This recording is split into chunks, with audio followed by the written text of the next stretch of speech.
Esto es lo único que les importa a ustedes. Cuando piensas en el arquetipo del crítico de videojuegos enojado de los primeros días de YouTube, Angry Video Game Nerd es el primero que viene a la mente. Pero la gente suele olvidar que había otro hombre en el género, que a menudo obtenía tantas vistas como James, pero en lugar de cubrir videojuegos antiguos, él se enfocaba en los nuevos. Créeme, muchas feministas aman el sexo. José Antonio Vargas, también conocido como Angry Joe, ha sido una voz prominente en la comunidad de videojuegos en línea desde prácticamente sus inicios. Pero a lo largo de los años, su reputación ha cambiado drásticamente. Puede que haya comenzado como un defensor apasionado de los derechos de la minoría oprimida conocida como gamers, pero hoy en día, muchos de sus antiguos fans lo ven como una sombra de lo que fue. Pero me he estado preguntando, ¿es esto una representación precisa? Esta es la historia del ascenso, la era dorada y la eventual caída de una leyenda de YouTube, así que comencemos la historia desde el principio. Joe Vargas nació el 18 de junio de 1984 en Austin, Texas. Había sido fanático de los videojuegos prácticamente toda su vida y fue uno de los primeros miembros de la comunidad en línea que se estaba formando alrededor de este pasatiempo durante los años 2000. Como fanático del creciente género de críticos enojados, Vargas se inspiró para crear el canal de YouTube Angry Joe Show. La primera publicación llegó el 4 de octubre de 2008 titulada That Pisses Me Off, Madden 2009 Hardcore Gamers, que fue una breve parodia cómica sobre la excesiva competitividad de Joe. Madness. Madness.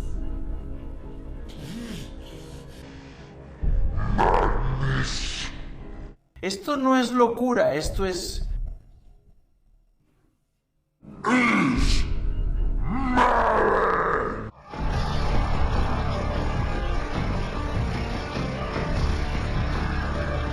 Así es como se veía la mayoría de su contenido antiguo, ya que le tomó un tiempo definir una estructura sólida. Publicaba videos a un ritmo acelerado, a veces subiendo varios en un solo día. El canal durante esa época era, para ser sincero, extraño.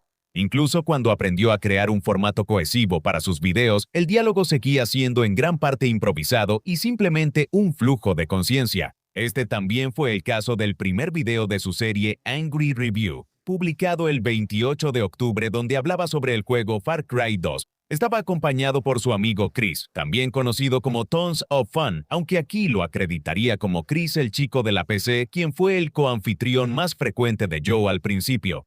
Este video también fue el debut de la icónica chaqueta de cuero de Joe y las camisetas negras de Superman, que siguen siendo su estilo característico hasta el día de hoy. No pasó mucho tiempo antes de que empezara a desarrollarse un poco de historia. Los espectadores de Joe eran el Angry Joe Show Army, y su misión era derrotar las prácticas empresariales depredadoras que habían infectado la industria de los videojuegos. Los gamers enojados tendrán una voz.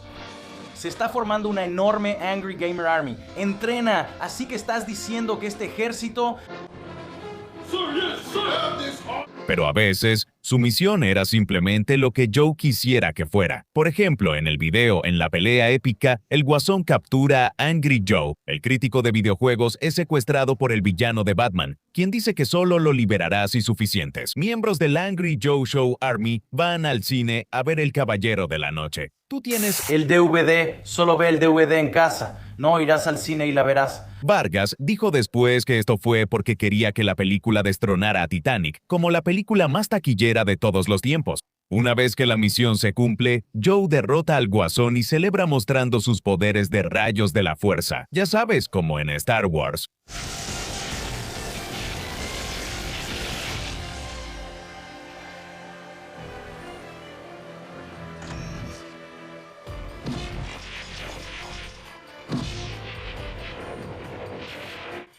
No puedo explicar por qué el tema de Saw está sonando de fondo aquí. Este es un ejemplo temprano del arquetipo del consumidor, es decir, cuando los nerds tratan las franquicias de medios como equipos deportivos, apoyando a su propiedad intelectual favorita para que gane al obtener una mayor recaudación en taquilla para un conglomerado mediático multimillonario. Por extraños que fueran, estos videos le dieron a Joe una audiencia modesta que creció bastante rápido, ya que alcanzó los 2,000 suscriptores para enero de 2009. Este crecimiento llamó la atención de Mike Mashad y Doug Walker, los dueños de ThatGuyWithTheGlasses.com y su empresa matriz, Channel Awesome. quienes empezaron a hablar con Joe sobre crear contenido para sus sitios. Él aceptó y pronto se convirtió en una de las voces más prominentes que hablaban sobre videojuegos en el colectivo de críticos de medios. Para ser más específico, el espacio principal de Joe era Blistered Thumbs, que comenzó como simplemente otra página en el sitio web con el propósito de discutir videojuegos en un formato basado en texto. Blistered Thumbs resultó ser muy popular entre los gamers de la audiencia de Channel Awesome, y pronto comenzaron las conversaciones para convertirlo en su propio sitio web. Joe encabezó la campaña como editor en jefe y reclutó a un periodista del sitio Koku Gamer llamado Micah Curtis para que fuera su mano derecha. BlisteredThumbs.com se lanzó oficialmente en noviembre de 2010 y rápidamente se convirtió en una de las fuentes más importantes de Internet para noticias y reseñas de videojuegos. A juzgar por la misión declarada del ejército de Angry Joe, debería ser obvio que Vargas se veía a sí mismo como un defensor de los gamers y de los videojuegos como una forma de arte. Tienes que darte cuenta de que a finales de los 2000 y principios de los 2010, la influencia corporativa que estaba contaminando el hobby era un tema de conversación muy importante, y Angry Joe estaba a la vanguardia. Uno de los principales objetivos de su ira era el programa de premios de videojuegos de Spike TV.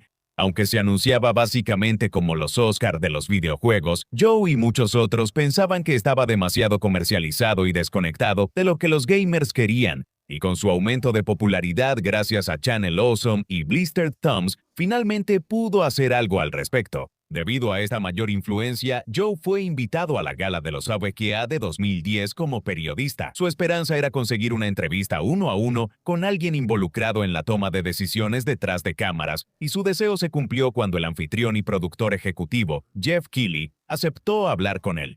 Desafortunadamente, esto no terminó saliendo bien, ya que poco después del evento, Joe publicó un video de la entrevista. No sé dónde está y de la nada literalmente lo veo corriendo hacia mí y me dice: Joe, vamos, tienes 2 minutos, adelante. Joe, tienes 2 minutos, adelante. Ve, así no es como se empieza una entrevista. Desde el primer momento él ya me tenía a la defensiva. Tienes 2 minutos, adelante, adelante. Me doy cuenta de que no me van a responder todas mis preguntas, pero espero al menos tener 5 minutos, 10 minutos. Idealmente, me gustaría una entrevista formal, que fue lo que pedí originalmente, 15 minutos, pero no, 2 minutos, Joe, adelante, adelante, 2 minutos. El video incluye tanto la entrevista completa de Joe con Keighley en la alfombra roja de los VQ como su análisis posterior de la situación. Los espectadores estaban desconcertados de que Vargas decidiera publicar este material, ya que lo hacía ver increíblemente poco preparado. Jeff pudo contrarrestar fácilmente cada punto que Joe le lanzó, dejando al youtuber desconcertado. Mientras reproducía la grabación de la entrevista, Joe ocasionalmente la interrumpía con imágenes en pantalla verde para desahogar sus frustraciones. Con categorías en particular como Mejor Juego Independiente patrocinado por Mountain Dew, eso le quita un poco, sí. No tenemos esa categoría en el show. Así que quitaste la categoría de Mejor Juego Independiente patrocinado por Mountain Dew. No tenemos esa categoría. Mountain Dew, ¿verdad? Tenemos los mejores juegos independientes presentados por Gear. Perfecto, perfecto. Toro, me encanta. Sigamos adelante. Básicamente, ¿por qué, Jeff? Este es el peor ambiente para hacer una entrevista. Esencialmente,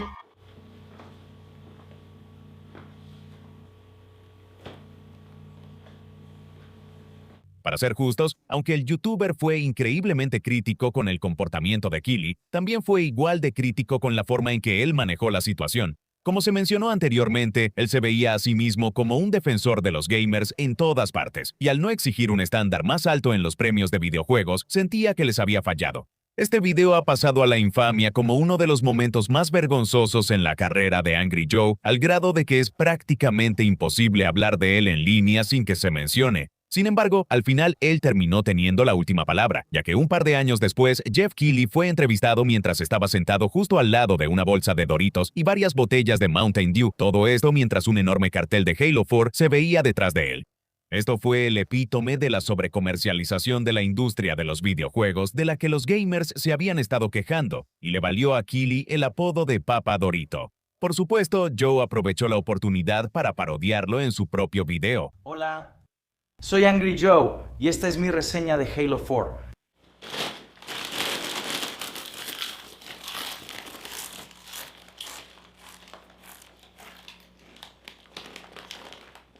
Muchísima experiencia extra.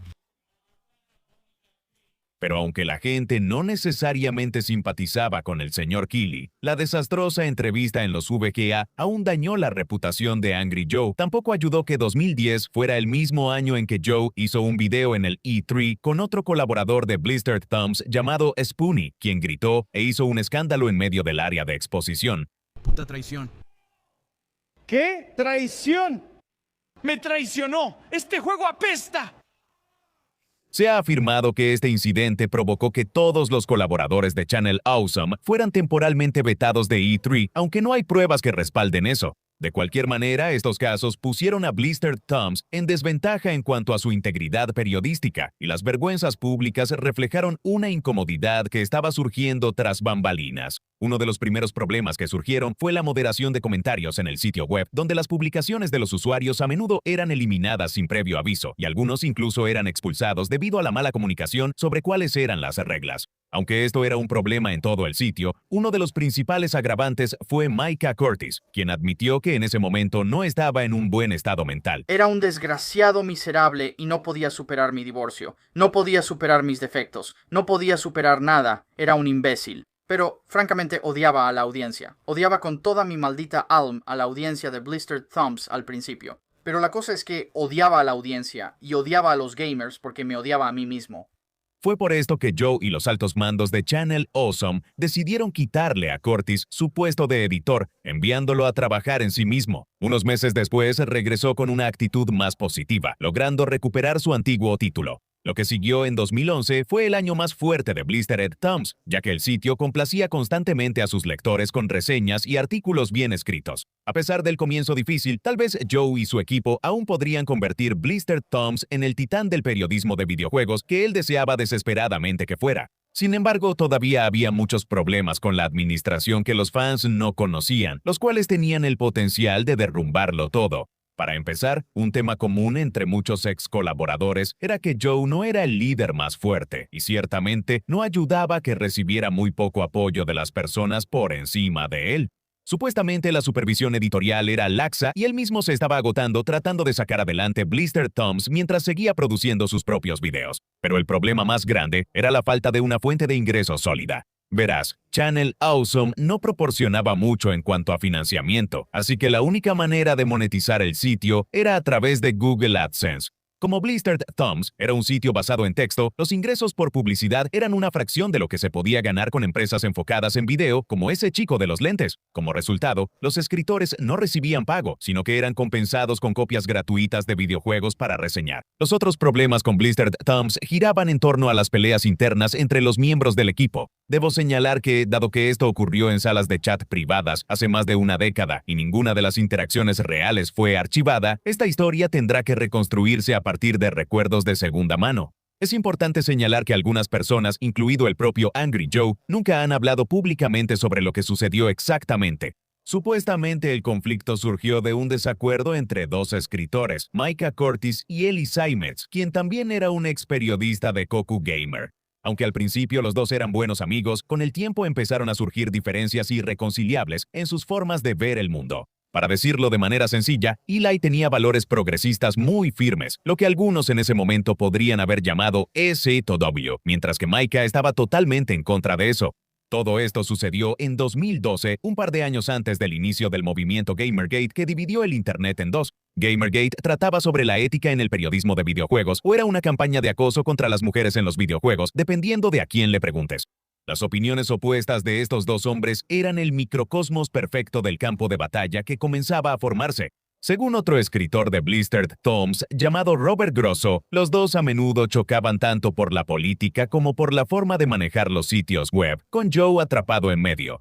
Tenía una sospecha de problemas entre Eli, Micah y Joe por la sala de chat de los escritores, donde hablaban mucho. A veces eran debates saludables, a veces no lo eran, por decirlo suavemente. Micah siempre tuvo una personalidad fuerte como Eli, y ambos tenían ideas diferentes sobre cómo mostrar el contenido. Según se informa, la animosidad llevó a Eli a intentar convencer a Joe de despedir a Micah en varias ocasiones, sin éxito. Esto solo sirvió para irritar aún más a Elías, lo que lo llevó a saltarse a Vargas y contactar a una administradora de Channel Awesome llamada Holly Brown para ver si ella podía hacer algo al respecto. Coincidentemente, esto ocurrió durante una época en la que Micah tenía un conflicto aparte con la entonces novia de Joe, Amanda, quien también era creadora de contenido, cuando él publicó un tuit en negativo que, según se informa, ella pensó que era sobre ella. Por esa época, logré enfurecer a la mujer a la que él llamaba su novia, pero hoy en día prefiero llamarla su ex caballo mascota, Amanda. Si miras su cara, verás por qué lo digo. Ella hizo un berrinche por algo que pensó que yo había dirigido hacia ella en Twitter. En realidad, yo me estaba quejando de algo que Yahtzee Croshaw había dicho en Zero Punctuation, así que lo siento, Amanda, nunca fuiste tan especial. A partir de ahí, ella renunció públicamente al sitio por eso. Su pequeño berrinche fue notado por Holly, quien, a petición de Ely, usó esto como palanca con los Walkers y Mashad para intentar demostrar que Joe y yo no podíamos hacer nuestro trabajo correctamente y que Blistered Thumbs era un completo desastre. Mientras que Micah presenta el incidente de Amanda como el factor principal que llevó a que él y Joe fueran removidos de Blistered Thumbs, otros han dicho que fue por razones completamente diferentes. Austin Jorsky, el hombre que reemplazó a Vargas como el nuevo editor en jefe, habló sobre esto en una entrevista años después. La salida de Joe de Blistered Thumbs no tuvo ninguna relación y de hecho fue bastante complicada. No estuve al tanto del 100% de las conversaciones relevantes, pero participé en varias de ellas y he hablado extensamente con quienes estuvieron presentes en los eventos a los que yo no asistí. Channel Awesome estaba frustrado con Joe por varias razones, incluyendo el sitio web mal construido de Blistered Thumbs y su incapacidad para replicar instantáneamente el éxito de That Guy with the Glasses. Un incidente personal que está fuera del alcance de esta conversación hizo que fuera difícil para Channel Awesome justificar permitir que la discusión continuara. Fuera cual fuera la razón, Angry Joe ya no era el editor en jefe de Blistered Thumbs después de un mandato de 2 años. Al año siguiente, el sitio web fue cerrado, integrando la publicación de nuevo en el sitio principal de That Guy with the Glasses, donde continuó antes de cerrar completamente a finales de la década de 2010. Con el paso del tiempo, simplemente hubo cada vez menos demanda de reseñas basadas en texto cuando ya tenían a tantos creadores haciendo videos sobre los mismos temas. Y aunque al final fracasó con Blistered Thumbs, Joe aún seguía siendo una de las personalidades más populares en ese nicho. De hecho, básicamente formaba parte del elenco principal de personajes de Channel Awesome, apareciendo de manera destacada en crossovers y películas de aniversario. Uno de mis papeles favoritos de él es en el especial de Navidad Eres un bastardo sucio y podrido, en el que Nostalgia Critic ve cómo serían las vidas de todos sus amigos si él nunca hubiera nacido. Estamos en la residencia de quien ustedes llaman Angry Joe. Angry Joe. Bien, ese pequeño renacuajo no estaría en ningún lado si no fuera por mí. No, absolutamente no, ya me cansé de estar perdiendo el tiempo aquí, Canadá. Deshazte de esa pequeña provincia presumida de Quebec o me voy a deshacer de ella por ti, ¿entiendes? Verás, el pueblo estadounidense no me eligió para ser un tipo débil. Él es el maldito presidente de los Estados Unidos. Durante su tiempo como editor en jefe de Blistered Thumbs, Vargas estaba renovando el Angry Joe Show. Fue en este momento cuando la serie empezó a tomar la forma con la que los fans estaban más familiarizados, presentando un formato en el que Joe hablaba sobre el juego que estaba reseñando en sus sets de estación espacial, mientras aparecían gráficos en la pantalla detrás de él, intercalados con sketches protagonizados por él y sus amigos. Su colaborador más frecuente era Joe López, mejor conocido como Other Joe, quien usualmente actuaba en cualquier papel secundario que Vargas necesitara para un video. Aunque incorporaba disfraces y sketches en su contenido, Joe no le dio a su serie un lore profundo como lo hicieron sus contemporáneos de Channel Awesome, como Linkara. Sí tenía un archienemigo, el Corporate Commander, claramente inspirado en Comandante Cobra de G.I. Joe. Este villano representaba a todos los ejecutivos codiciosos de videojuegos y le daba a Joe alguien contra quien desquitarse. Sí, lo logré. Por fin lo logré. Joe, estás muy mal. Detente.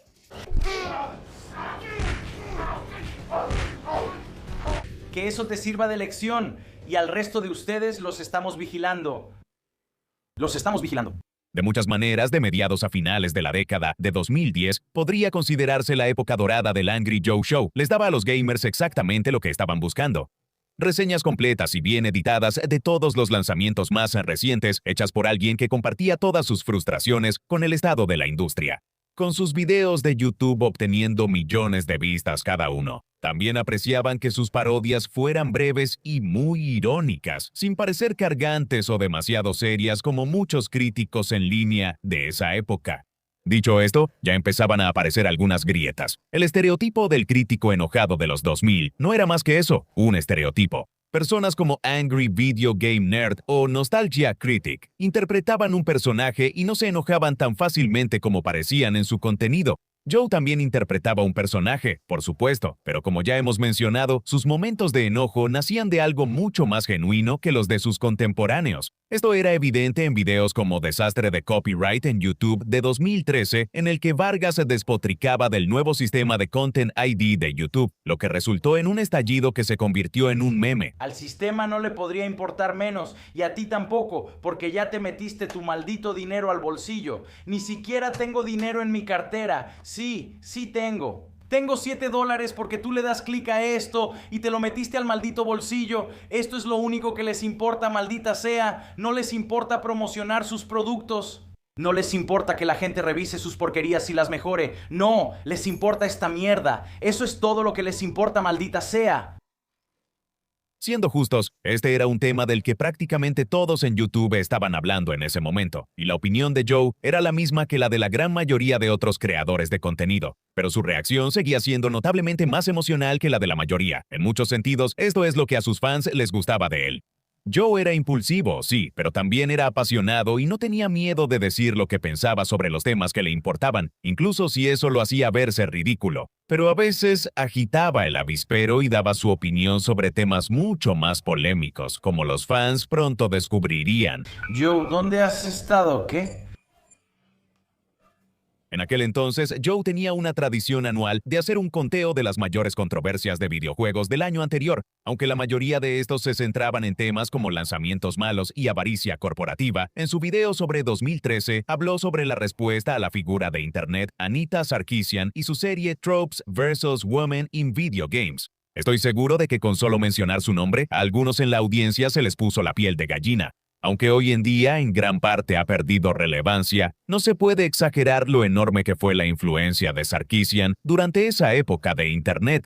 Mientras que un grupo la veía como una heroína por hablar sobre cómo las mujeres eran representadas negativamente en los videojuegos, el otro lado odiaba el hecho de que parecía estar atacando su identidad como gamers. Cuando Joe habló al respecto, se puso firmemente de su lado, diciendo que, aunque no estaba de acuerdo con todo lo que ella decía, pensaba que tenía algunos puntos válidos. De manera extraña, su enfoque principal eran las críticas de Sarkeesian sobre la forma en que los personajes femeninos de los videojuegos suelen ser sexualizados. La controversia y el problema es la reacción repugnante de muchos tipos ardidos e inmaduros y niños realmente despistados que piensan que esta mujer quiere quitarles su porno y sus videojuegos para siempre, y que de alguna manera realmente va a lograrlo, y lo que sigue te va a volar la maldita cabeza. Créeme, muchos feministas aman el sexo, les gusta el sexo en los videojuegos tanto como a los hombres. Ya sea en Mass Effect o Witcher 2, y si se hace bien, le suma a la historia y a la conexión personal con el juego y los personajes. Es sexy. Pero cuando se hace mal, se siente fuera de lugar y solo es una excusa para mostrar un pecho a un público inmaduro. Si te dieran a elegir, escogerías pechos que realmente valgan la pena cada vez. Este fue el momento que hizo que algunos espectadores empezaran a volverse en contra de Vargas, acusándolo de convertirse en un SEO. Curiosamente, sin embargo, cuando habló sobre Gamergate en su video de 2014, adoptó una postura mucho más moderada. ¿Ves que el movimiento GG es un grupo relativamente pequeño pero muy ruidoso en Twitter? No todos son malos. Anti-GG. Tienen que dejar de acosarlos, tienen que dejar de publicar su información personal, tienen que dejar de hostigarlos, de decir que su movimiento es pura basura. No entienden que la gente encuentra identidad dentro de estos movimientos. Yo entiendo lo que es crear una comunidad. Yo dirijo la AHSA. Muchas de las personas dentro de GG encontraron GG en un momento difícil de sus vidas. Hicieron nuevos amigos, jugaron videojuegos, tienen un objetivo en común y van a defender su derecho a existir como GG hasta la muerte.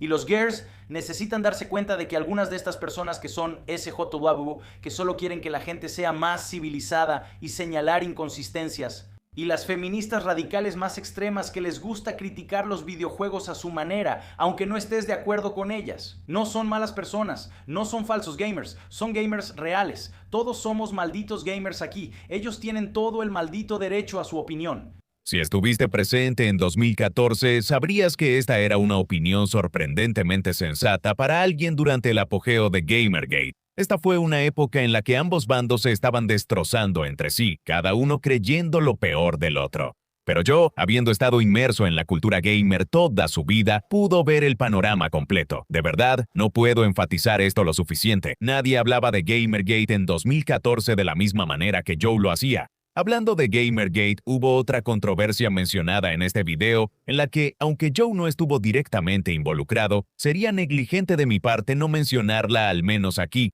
Verán, a principios de ese año, la red de juegos en línea Polaris organizó un Game Jam, básicamente un evento donde los desarrolladores tenían la tarea de crear el mejor videojuego posible en unos pocos días. Angry Joe, al ser socio de Polaris, fue elegido para ser uno de los jueces. La intención era que esto se grabara y se presentara como una serie web, y para aumentar el presupuesto, fueron patrocinados por la querida Mountain Dew del Papa Dorito. Ahora, ya conocemos la opinión de Joe sobre la influencia corporativa en los videojuegos y lo que piensa específicamente del patrocinio de Mountain Dew, así que no es sorpresa que no fuera fan de esta idea.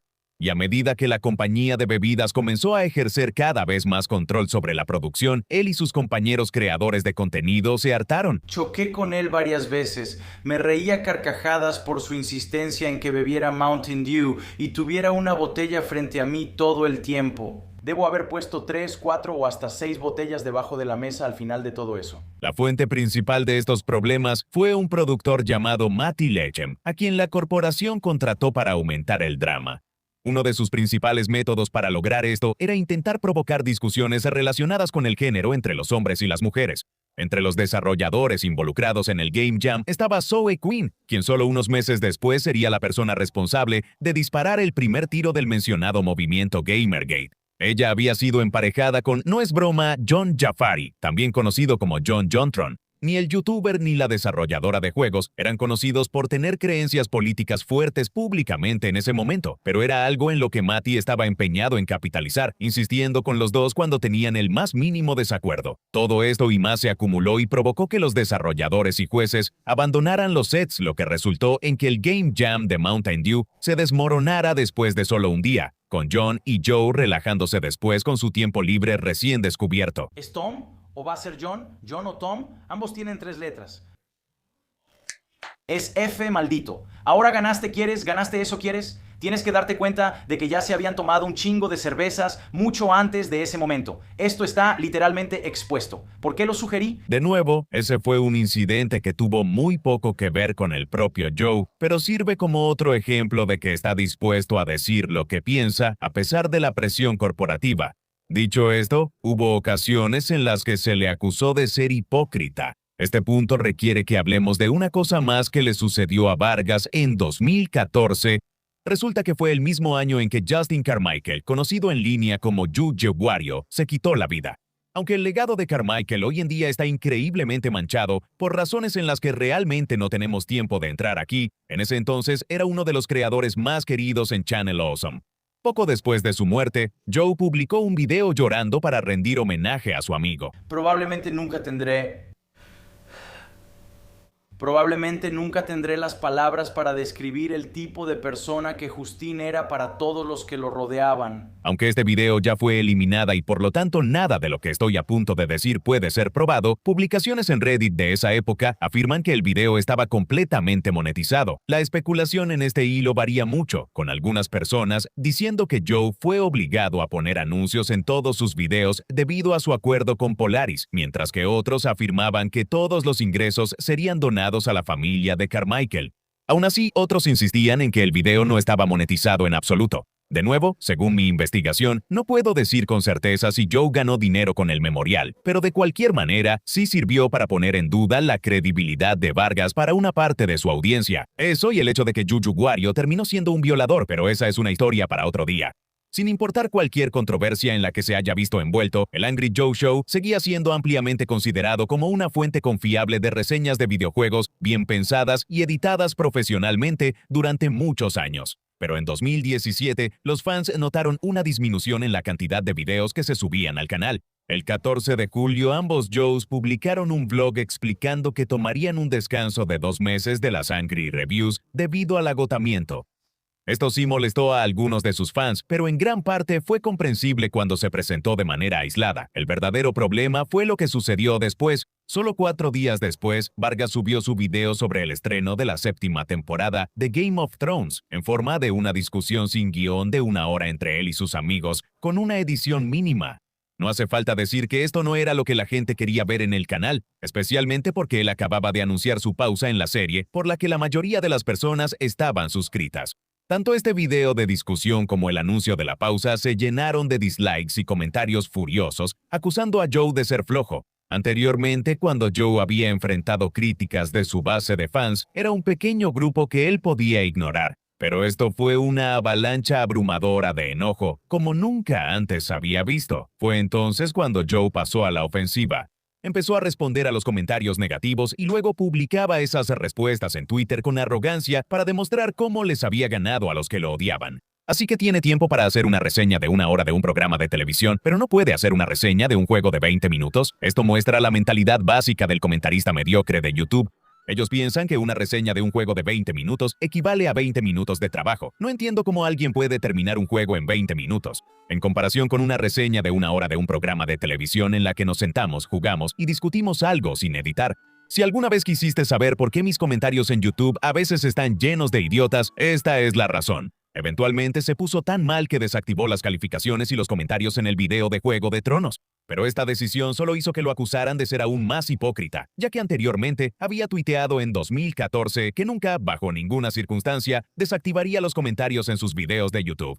En lugar de simplemente borrar este tuit o ignorarlo por completo, Joe publicó una respuesta aclarando que solo los desactivaría si no había una gran discusión y la gente estaba decidida a convertir la sección de comentarios en un desastre en todos los videos. En un giro extraño de los acontecimientos, a pesar de haber hablado anteriormente sobre temas increíblemente polémicos como Anita Sarkeesian y Gamergate, esto terminó convirtiéndose en la mayor controversia de la carrera de Joe.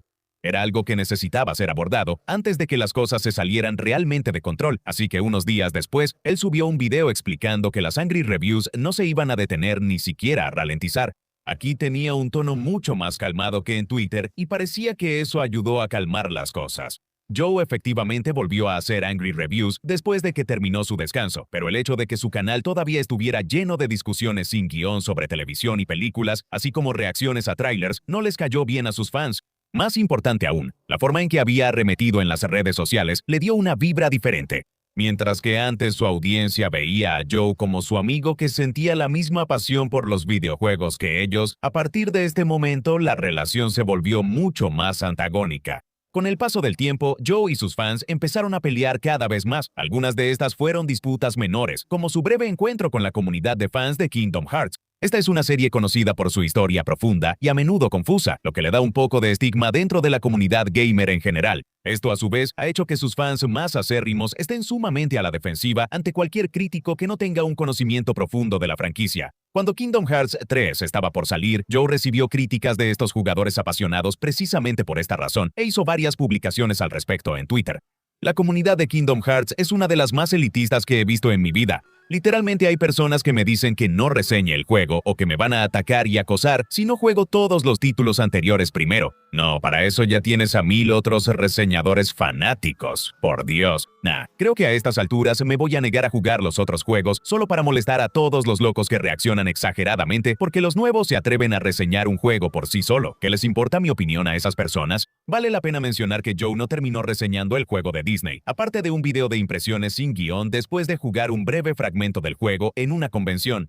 Sin embargo, otras batallas no fueron tan aisladas. El juego Battlefield V fue un título profundamente controversial desde el momento en que se anunció por primera vez, por varias razones. Durante muchos años, Joe había sido un crítico muy vocal de la editora del juego, Electronic Arts, y muchos de sus fans esperaban que se subiera al tren del odio. Cualesquiera que fueran las críticas que pudiera tener hacia Electronic Arts, Vargas seguía siendo un gran fanático de la serie Battlefield y produjo muchos videos sobre el periodo previo al lanzamiento del juego. Debe decirse que una de las razones por las que los gamers estaban molestos era porque el personaje que pusieron al frente en la mercadotecnia y en la portada era una mujer con una mano mecánica, lo cual, según los detractores, era inexacto para el entorno realista de la Segunda Guerra Mundial. Esto fue una gran controversia durante la revelación inicial del juego, y Electronic Arts no se hizo ningún favor con la forma en que eligieron responder. Su director creativo principal, Patrick Sutherland, habló sobre la reacción negativa en una entrevista diciendo: "La percepción común es que no hubo mujeres en la Segunda Guerra Mundial. Hubo un montón de mujeres que tanto pelearon en la Segunda Guerra Mundial como participaron en la guerra. No aceptamos ninguna crítica. Defendemos la causa porque creo que esas personas que no lo entienden, bueno, tienen dos opciones: o lo aceptan o no compran el juego". Battlefield V terminó vendiéndose por debajo de las expectativas. La señal ya estaba clara incluso antes del día de lanzamiento, ya que las preventas también decepcionaron a los ejecutivos de la empresa y muchos jugadores molestos aplaudieron esto como otro ejemplo de una compañía que se vuelve progresista y termina en bancarrota. En agosto de 2018, Joe hizo un video hablando sobre las bajas preventas de Battlefield V, especialmente en comparación con los números de la siguiente entrega de la franquicia Call of Duty. Básicamente, él quería que su basura de FPS se vendiera mejor que la otra basura de FPS. Más específicamente, él cubrió todas las razones por las que las ventas podrían ser bajas que no tenían nada que ver con el discurso político de identidad en redes sociales. Me importa la franquicia de Battlefield 20 y apesta ver este video porque ellos están celebrando. Ellos están celebrando la destrucción y las bajas ventas de la franquicia de Battlefield 5 debido a esos malditos liberales y esos malditos guerreros sociales que pusieron mujeres en campo de batalla.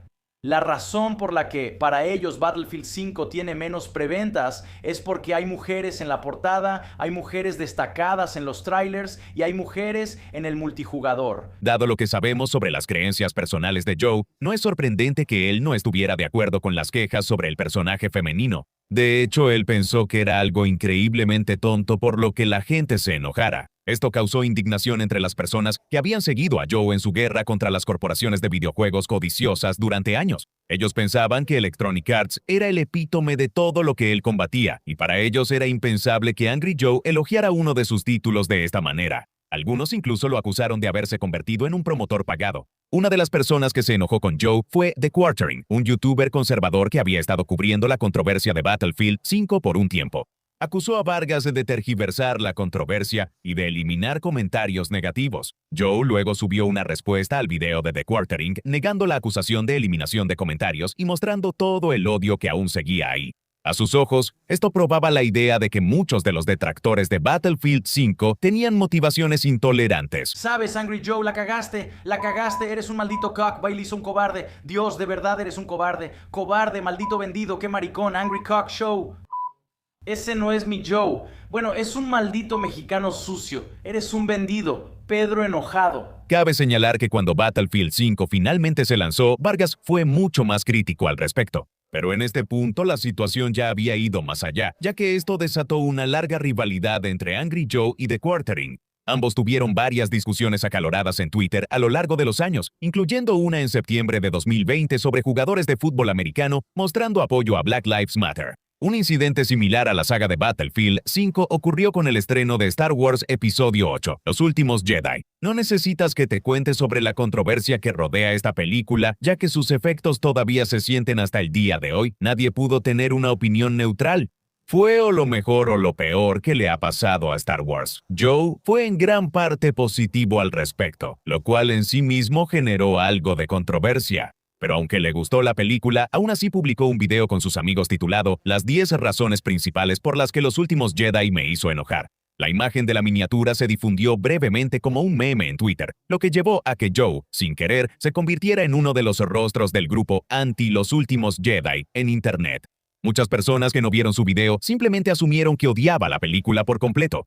Ese grupo se llevó una gran decepción unos días después, cuando Vargas publicó otro blog titulado Las 10 cosas en las que me equivoqué sobre los últimos Jedi, donde repasaba cómo había representado accidentalmente de manera incorrecta la película en su video anterior. Esto enfureció a los espectadores que creían que Joe estaba retractándose de su opinión.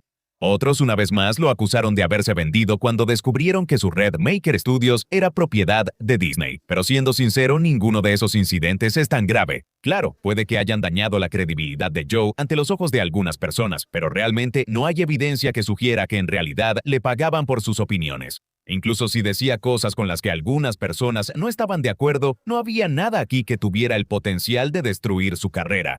No, si alguien quisiera intentar eso, necesitaría munición más pesada. Esto nos lleva al 20 de junio de 2020, cuando una usuaria de Twitter llamada Ashley salió a contar una historia de abril de 2018. Según ella, conoció a Joe durante una fiesta en la convención de videojuegos PAX East y ambos se siguieron en Twitter. Después de regresar a su Airbnb, le envió un mensaje y se ofreció a ir a su panel al día siguiente, a lo que él respondió: "Claro, nos vemos en el panel", para el cual no me he preparado en absoluto y lo más probable es que sea un completo desastre. Ja, ja, ja. Pero tal vez puedas animarme después de que salga de la fregada. Ashley afirma que no notó el tono coqueto de este mensaje, aunque no sé cómo. Al día siguiente, después del panel, Joe supuestamente la apartó de su amiga antes de que pudiera reaccionar y la invitó a una cena que tenía programada con sus representantes de YouTube. En el viaje en taxi hacia allá, perdió su teléfono brevemente y le pidió a Ashley usar el suyo para llamarlo, hasta que finalmente descubrió que todo el tiempo lo tenía en el bolsillo. En retrospectiva, Ashley dice que sospechó que esto fue una táctica para conseguir su número de teléfono. Antes de ir al restaurante, los dos hicieron una breve parada en el hotel de Joe para que él pudiera ducharse.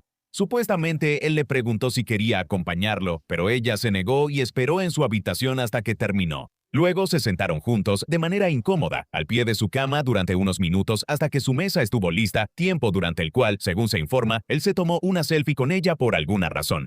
Una vez en la cena, Ashley afirma que Joe la presentó con todos como su chica y no le permitió usar su teléfono en absoluto para contactar a su amiga o a su novio. Después la llevaron rápidamente a otra fiesta en un bar donde le quitaron el teléfono durante varias horas. Para cuando finalmente recuperó su teléfono, Joe ya estaba borracho y comenzó a preguntarle enojado a quién estaba tratando de contactar. Sospechando que era su novio, supuestamente arremetió contra Ashley, acusándola de usarlo para ganar fama. Después de lo sucedido, Ashley había tuiteado sobre la situación sin mencionar nombres y se había puesto en contacto con la compañía de representación de Joe, quienes aseguraron que se encargarían del asunto. Cuando la mujer vio que no pasaba nada al respecto, lo cual, viéndolo en retrospectiva, ¿qué demonios esperaba que hicieran?, finalmente decidió tomar cartas en el asunto y advertir públicamente a la gente sobre Joe. En cuanto a pruebas se refiere, Ashley no tenía mucho más allá de capturas de pantalla de mensajes de texto de Joe y de personas anónimas del evento, quienes estuvieron de acuerdo en que ella había sido tratada de manera inapropiada, sea lo que sea que eso signifique. Cuando Ashley publicó estas acusaciones con el nombre de Joe, rápidamente empezaron a causar revuelo. Tienes que recordar que los confinamientos de 2020 fueron el punto más alto de historias de Me Too sobre YouTubers en Twitter, lo que atrajo aún más atención a este caso de la que habría recibido de otra manera. Joe intervino un par de días después, negando rotundamente las acusaciones y diciendo que su abogado se involucraría. Al día siguiente publicó un tuit más largo dando su versión de los hechos.